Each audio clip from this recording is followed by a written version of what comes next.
some of the metal coming off the Hard Rock Cafe just behind me. That continues to happen. There's damage all over the place. The streets are cluttered with trees that have fallen. But for the most part, nothing frightening in the way of injuries or deaths. But we're still waiting to get information. The governor says most of the communication has simply been cut off. Even the police who are staying at the hotel where we are have told us they're having trouble reaching their colleagues or anyone who may be calling asking for help. That's the latest. More when we get it. Rena? Even before this storm, Puerto Rico had a crumbling infrastructure and tens of billions of dollars in debt. Now this will obviously compound the problems. Power lines down all over Puerto Rico. And just 2 weeks ago, hundreds of thousands of people lost electricity during Hurricane Irma. Now no one has it. Local news media report all of Puerto Rico is without power right now. These hurricanes causing more economic problems for an island that's already spent years in financial crisis. Trace Gallagher with this for us. Trace?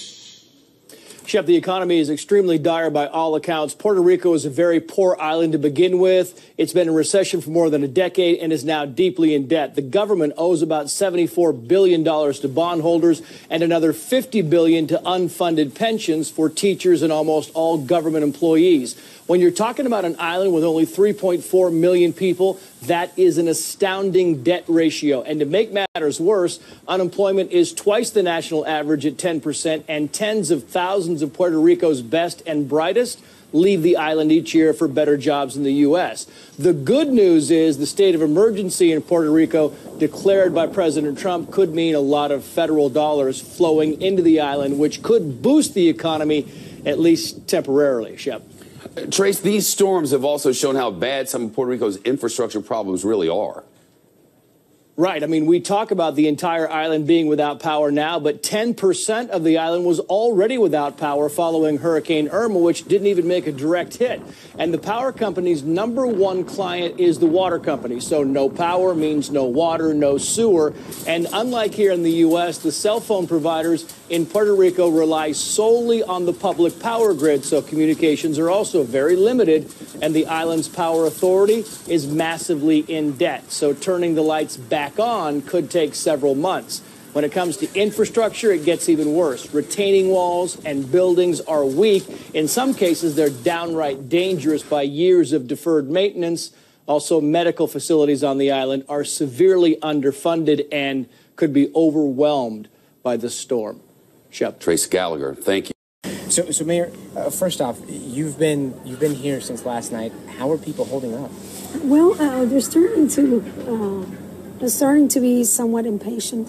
People have a bad habit of thinking that when the winds subside in a hurricane, the emergency is over, and it's not. There's this thing called la virazón, where the hurricane, really, the winds sort of come back, and they come at you from all different places, and the tail of the hurricane. So we are not out of the woods yet. We are getting consistent flood warning for urban areas. And if you add that up to the areas that are already flooded, which is about half of San Juan, the entire country is without electricity. 100% of Puerto Rico is without electricity or power. We don't have any water in most of San Juan. So we're talking about people knowing here little by little, because miraculously we have phones. People are calling neighbors, relatives, and they're finding out that they don't have a home to go back to, but they still need to go there, assess what went on. You can listen to the wind. So now we're sort of dealing with, Mayor, I want to leave, and then my responsibility of ensuring that their lives are taken care of. Is that difficult? I mean, when people leave here, what's your biggest fear?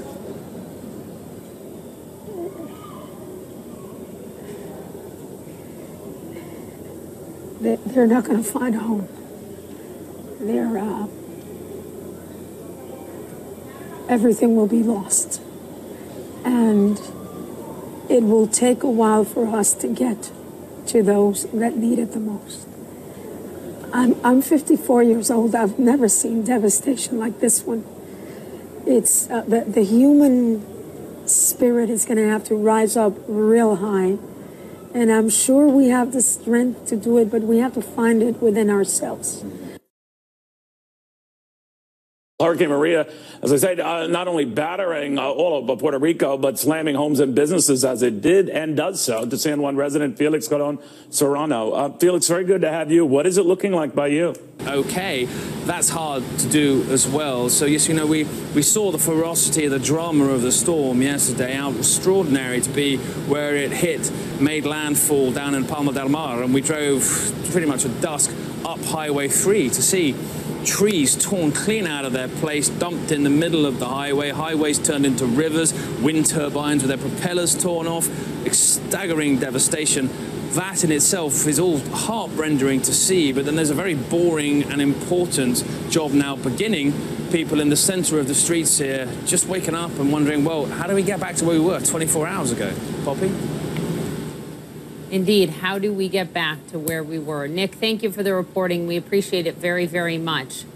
A lot of questions this morning. Where is this storm going next? And what is the next storm that may hit? Let's go to Chad Myers in the CNN Weather Center for the very latest. So, with Maria?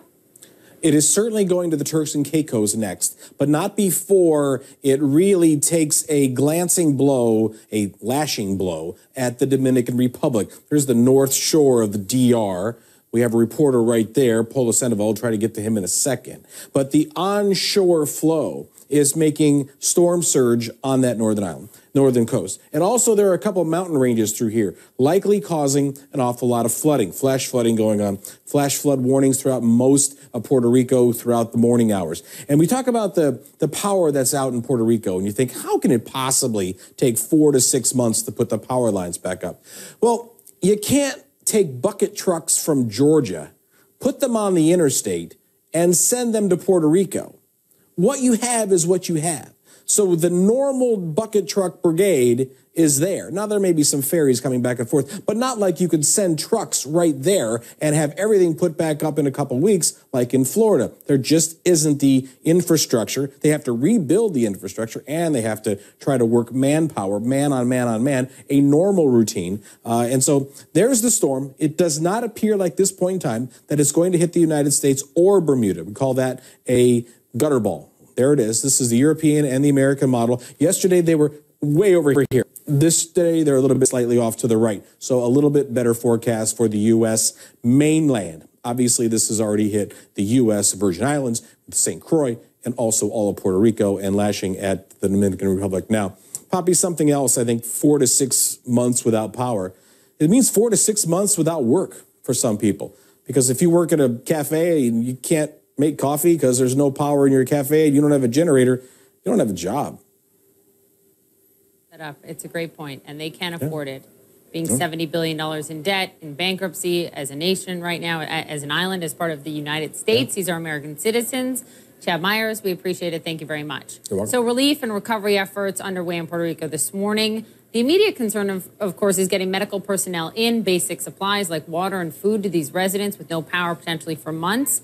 With me now is Rear Admiral Peter Brown. He's one of the Coast Guard members who's in charge of this entire recovery operation for Puerto Rico and the Virgin Islands. What is the #1 need right now, sir? Well, thank you, Poppy, for having me on your show and the opportunity to talk about what the Coast Guard did to prepare and what we're doing now to respond to the storm. So the Coast Guard's primary responsibility is for life-saving search and rescue operations. And so before the storm, we sheltered in place some of our assets, our small boats and our helicopters. Those helicopters stayed at our air station in Borinquen on the west coast of Puerto Rico. And some of those helicopters will be in the air right now, going out toward the eastern side of Puerto Rico and the Virgin Islands, where we've already had a couple of search and rescue calls to begin to work those cases. And we expect that there will be more requests for life-saving search and rescue assistance. And we actually have more aircraft coming. We staged fixed-wing aircraft at the Naval Station Guantanamo Bay, Cuba. And we also have our Coast Guard cutters, some of them home ported in Puerto Rico, that are already moving back to the area after evading the storm. And they'll be in the vicinity of the Virgin Islands and the east coast of Puerto Rico later today. Do you have a sense of the damage to the more rural districts, right? I mean, a lot of these images we're seeing are out of the business district, the tourist district, where, frankly, the buildings are concrete. I mean, what about the residents that live far out and that do not have concrete or steel structured homes? Well, I served in Puerto Rico. The first 2 years of my Coast Guard career were spent on the island of Puerto Rico, and I had the opportunity to see some of those outlying towns, not only on the main island of Puerto Rico, but also the smaller eastern islands of Culebra and Vieques. And we can anticipate that those areas will be hit very, very hard, both because of the track of the storm, but also, as you described, because of the vulnerability of their construction and the weaker infrastructure in those parts of the island. Rear Admiral Peter Brown, thank you for being with us. Thank you for all that you and your team are doing to assist in this urgent and immediate recovery. We appreciate it. Thank you, Poppy. Of course. Breaking news also out of Mexico City. We have been following these rescuers as they search for survivors in the rubble of that collapsed elementary school. Crews have made contact with a little girl, a 12-year-old girl. They can hear her. They can send her water and oxygen. Now they are desperately trying to reach her. This, as heat sensors indicate, 2 other people may still be alive under that debris as well. It has all been dramatically unfolding as the death toll has been rising, and it now stands at 250 people killed as a result of the 7.1 magnitude earthquake. Let's go straight to our Rosa Flores, who is there with more. So, Rosa, any progress since we talked last hour? You know, Poppy, I was able to talk to a woman who lives in front of this collapsed school, and she says that the parents are communicating via WhatsApp groups that have been created before this tragedy even happened because, as you know, parents usually like to know the parents of their classmates. And so they had created groups to communicate and to perhaps celebrate birthdays and things like that. Well, now they're using those groups to communicate and let each other know if their children are okay. And unfortunately, she was telling us that they're also communicating now about funerals because, as you know, 21 of the bodies that have been recovered from the school are children. And so this woman was still trying to grapple with the fact that those are the conversations that are happening with these parents, not about school parties and birthday parties, but about funerals. Now, the other thing that she told us was the signs of life that she can hear because she's so close to the school. She says that about 1:40 to 1:45 this morning, all of a sudden, all of the machines were called off. She could hear that the rescue workers were saying, raise your hand, please give us silence, because they could hear signs of life. That, of course, for the parents and for the community in the school, such great hope that they know that, first of all, that the rescue workers are working around the clock, and secondly, that they have been hearing signs of life and that they're following those signs of life to try to save those children. Poppy. Rosa, thank you very much. Please keep us posted. So, new sanctions coming. The president's set to make a big announcement today in just a few hours on North Korea. We're on top of that. Also, can Republicans reel in the holdouts on their latest plan to repeal Obamacare? It is a race against the clock for them, and we will take you live to Capitol Hill. Plus this. It was total chaos. 7 guys, machine guns. You dodge bullets, shooting people hand to hand. On the line, the future of Afghanistan, the American Special Forces who helped overthrow the Taliban right after 9/11 tell their story for the first time.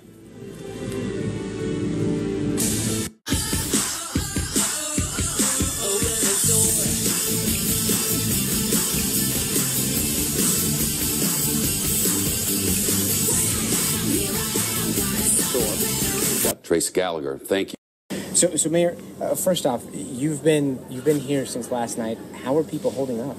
Well, they're starting to be somewhat impatient. People have a bad habit of thinking that when the winds subside in a hurricane, the emergency is over, and it's not. There's this thing called la virazón, where the hurricane, really, the winds sort of come back, and they come at you from all different places, and the tail of the hurricane. So we are not out of the woods yet. We are getting consistent flood warning for urban areas. And if you add that up to the areas that are already flooded, which is about half of San Juan, the entire country is without electricity. 100% of Puerto Rico is without electricity or power. We don't have any water in most of San Juan. So we're talking about people knowing here little by little, because miraculously we have phones. People are calling neighbors, relatives, and they're finding out that they don't have a home to go back to, but they still need to go there, assess what went on.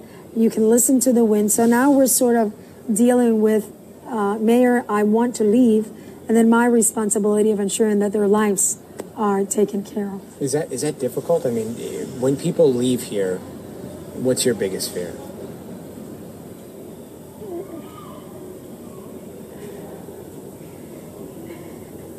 They're not going to find a home.